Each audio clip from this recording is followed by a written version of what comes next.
My name is JC Sylvie, and welcome to the Loudoun Impact Podcast. We interview purpose-driven leaders right here in Loudoun County. Really excited to introduce my next guest today. It's Ara Bagdasarian.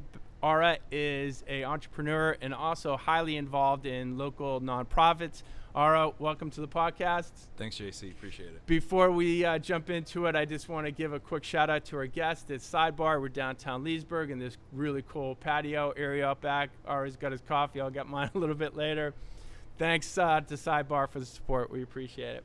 So, all right, let's jump right into it. Everybody has a story how they ended up here in Leesburg. What's yours? Okay, well, JC, I was born in Buffalo, New York, the son of a Syrian immigrant who's with an Armenian descent, and thought I was going to spend my entire life in Buffalo, and just always started little businesses as a kid, lawn mowing and leak raking and going door to door for one thing or another. And after going through college, changed my major 5 or 6 times, had 3 interviews when I graduated, because the plan was to be a rock star. I mean, I played in a band. We're going to go all the way here. But graduated with 3 job interviews. 2 of them were at pizzerias, and 1 was at a computer distributor. Took the computer distributor job. Always wasn't involved with computers, but interesting enough, there was this thing called the World Wide Web that just started to emerge in the mid-'90s. And my church was talking about reaching the congregation and communicating challenges. I said, hey, I'll build you a website. Let's start from there. So I did, and some family members learned about it, built a few websites for family, some friends and customers. And a couple years later, I started getting the business going. A friend of mine moved down to the Northern Virginia area and said, hey, you got to come down here. There's a company I'm working for. They will fund you to build our web division. We want to take advantage of this whole .com boom. And they made an offer I couldn't refuse. So my wife and I moved to Reston in 1999. And the plan was we'll just live here for 2 years. We'll go back up to Buffalo because we were closing on a $73,000 house in the beautiful suburb of Williamsburg. Yeah. Crazy. Right. Anyhow, when we were ready to look for a house in Northern Virginia, my wife suggested Leesburg. And I thought that was just way too far out. Ashburn was at the edge of the earth at that point in time. So I came out with her, eyes rolling the whole time, kicking and screaming. Right. And then she pulled on to King Street, and I was instantly sold and fell in love with the place. And yeah. That was it. So here you are, but now you're highly involved in nonprofits, anything associated with the community. You are really focused on making it a better place to live. How did you end up doing that? What was the focus on that? How did you end up on that path? Well, I give my wife Patty credit for that as well. I was reading the newspaper at the time, and the local newspaper, just like, why are they doing this? And this could be done so much better. Yep. Just constantly yelling at the paper with my morning coffee on Saturday, Sunday mornings. And she said, okay, enough already. Get involved. Go get involved. Yeah. And so I did. I started getting involved. And I was appointed to the Economic Development Commission. So that was your first start. That was my first start. Economic development here in Leesburg, and you were the chairman. I was a chairman for almost 8 years. Holy cow. And it was an interesting time. We'll talk about that a little bit later, okay. Just about the transformation of downtown. Yeah. But through the EDC, I got introduced to the Loudoun Symphony that was going through some challenges at the time with the economy in turmoil. So I became the president of the Loudoun Symphony and got involved in some other nonprofits over the years, like the Loudoun Literacy Council, the United Way, Regional Council, and most recently, the Arc of Loudoun. Yes. Which is an incredible organization. Let's jump right into downtown Leesburg, if you don't mind. And I'm going to be brutally honest about my take of downtown Leesburg when I first moved here in '96. I was attracted to it. I thought it was a great little town. But when I moved here, I found that it was a little bit of a shell. It didn't have much to offer, and I thought it was an underachieving town. Now I see these young entrepreneurs coming in. Neil Schneeb, as an example, he's got a young family, little kids. We're at a Sidebar. This is a great, really, really cool place to have a cup of coffee or a drink. And I see more and more of them are coming in all the time because they realize they can succeed. So what's your take on that? How do you view downtown Leesburg? Well, it's an incredible place, and it's a one-of-a-kind place. And I have to tell you, I sometimes get emotional just walking down the street, hearing music coming from everywhere, seeing people on the street walking around, dining outside, and enjoying this incredible destination that this place has become. But before that, it was a ghost town. I mean, it closed up at 5 p.m. I always find it ironic. So back when I was the economic development chair, our biggest challenge with downtown was how do we keep downtown open past 5 o'clock? Yeah. and it was interesting. I texted Marantha Edwards, who was the director for economic development at the time, because I was at a council meeting earlier this year, and the conversation went from closing at 5 to it's so loud downtown and it goes so late. We want to keep it going even later, and just how the dynamics have changed.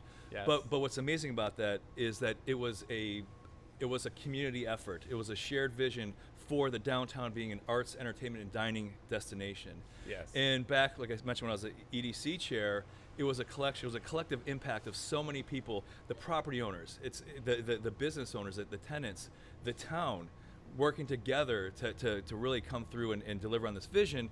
And one of the things that we did with maybe about 7-8 years ago was we held a forum with the downtown property owners, because really nobody can truly determine who the building's going to be leased to other than the owners. Right. And we had people like Peter Burnett and Michael O'Connor that said, hey, listen, let's organize. Let's organize, and they created the Downtown Improvement Association. And that led to a slew of physical improvements with the downtown, like widening the sidewalks, yep. on King Street, the crosswalks, the alleyway.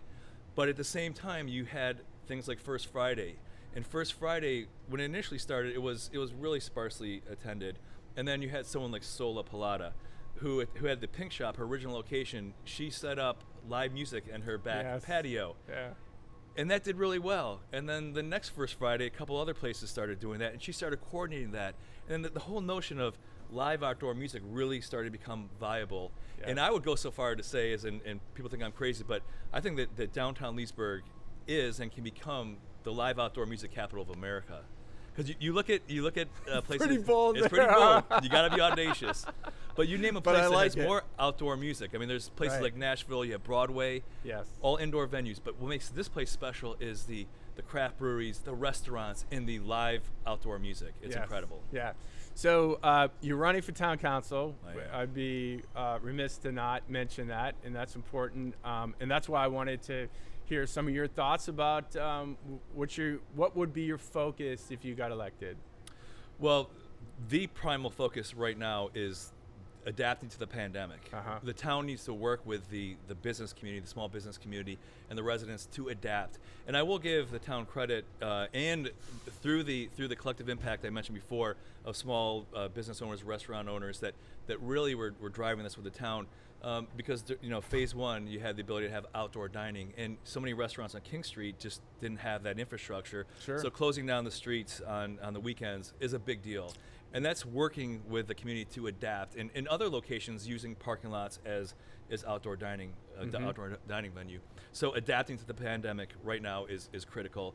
Secondly, going through recovery. How quickly can we recover, help the community recover? What can the town do to help assist and provide an environment that small businesses can adapt and then recover? And then thirdly, thrive. Okay, let's get back to where we were before, but even better. Even better. Even better, because there are new behaviors that we've been developing over the course of this year, and as long as this pandemic is going to continue, that will change things.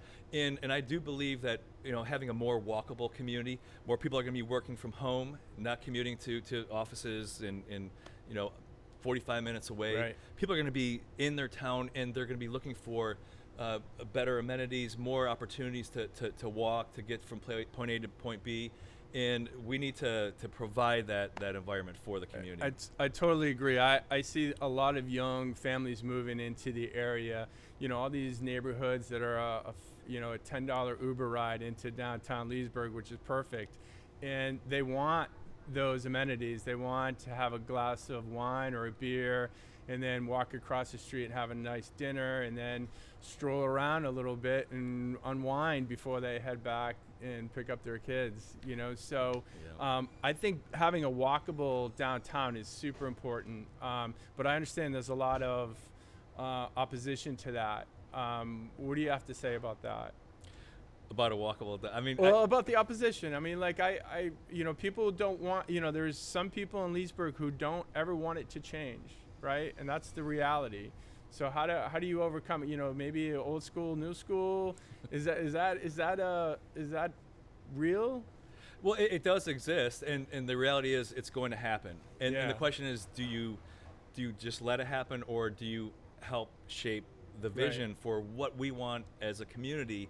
And I do believe in this. Once again, this is audacious.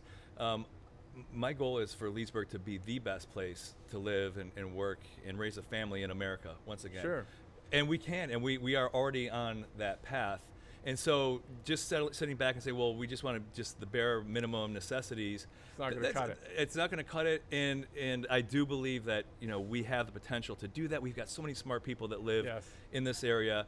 And there are, with downtown Leesburg specifically, you have more of a higher density inside the core of the town, and as you go out, the density decreases.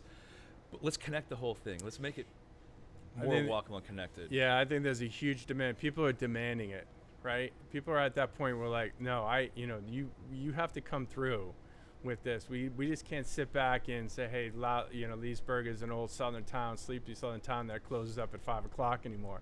It just isn't going to work. I mean, there's just too many people who are going to say, hey, let's make this something better, right? That's why they're moving out here, especially now during COVID.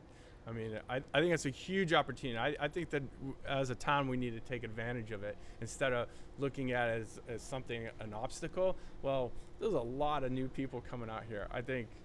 Oh, it's crazy. I mean, so my two newest neighbors are both young families from D.C., from the District of Columbia. Yes. They moved out here to Leesburg for them to enjoy themselves, but also to raise their families, because they're now their places of employment are all teleworking. Sure. So they can live wherever they want to, and they came out to Leesburg, the amenities, the WO&D trail. Perfect. So many amazing things that exist here. Love hearing that.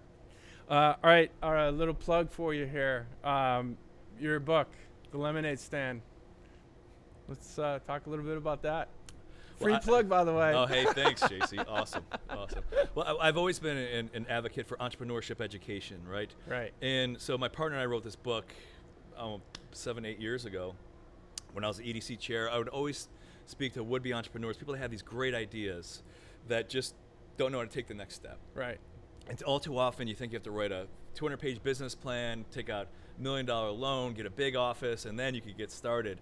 So a lot of the feedback that we heard, and a lot of the mistakes that we have made, because neither my partner and I studied business or anything to do with business or marketing, things that we learned along the way that we want to share with other early stage entrepreneurs. And so we put together the Lemonade Stand, which is really, the core of it is about optimism. It's about turning problems into opportunities. And even where we are right now with COVID, how do we harness this? How do we leverage this major problem and turn this into something that's beneficial? Good point. Yeah, I love it. It's very relevant today. It is very relevant today, and what's amazing is that I like to talk about this infrastructure for entrepreneurship that we have in Loudoun. You mentioned all these young entrepreneurs in the area, but 8 years ago, there really wasn't anything. There was really no structure, no support mechanism, which includes mentoring, education programs. I love the fact that the Chamber has the Young Entrepreneurship YEA program, Young Entrepreneur Academy program for middle school and high school students. I think it's a 4-month program, but they work with entrepreneurs and have mentors. Loudoun Schools now in the Academies of Loudoun has an entrepreneurship track, which is fantastic. Yes. We have the George Mason Enterprise Center, which is the hub of entrepreneurship in Loudoun. Eric Bird, of course. Yep. Amazing resource for Loudoun. Great resource, yes. Yeah, a lot of resources now for young entrepreneurs. Pretty neat. This has been a really great chat. I appreciate your time. As we mentioned, you are running for town council in Leesburg. Election coming up here in about a month by the time we post this. So I highly encourage everybody to get out and vote. I've enjoyed the conversation with Ara. I'm on board with what he has to say and his vision for downtown Leesburg. He has my vote for sure. Awesome. So I encourage you guys to give Ara a call. I'm sure you're always available to chat with voters, right, and explain your position. Yeah. That's the thing is, I had a great discussion yesterday with a voter. Yeah. And it's just fantastic. Walking, because we're not going door to door, right, and knocking on doors. We're hanging literature just to make people aware. Yep. But I had an awesome discussion. near Country Club. I called it a cul-de-sac town hall meeting. Good and for we you. had neighbors come out. It was that's fantastic awesome. and great discussion. But it's like I said, it's about listening to the people in our community. A lot of great ideas. The people that are elected, don't just look to them for all the answers. We need to really pull it together and have more engagement in the community and the more the better. The more the better, exactly. All right, guys, thanks for watching. I appreciate you tuning in with us. We'll have the full episode up on iTunes and Spotify as well as YouTube. And again, get out and vote. Absolutely. Thank you.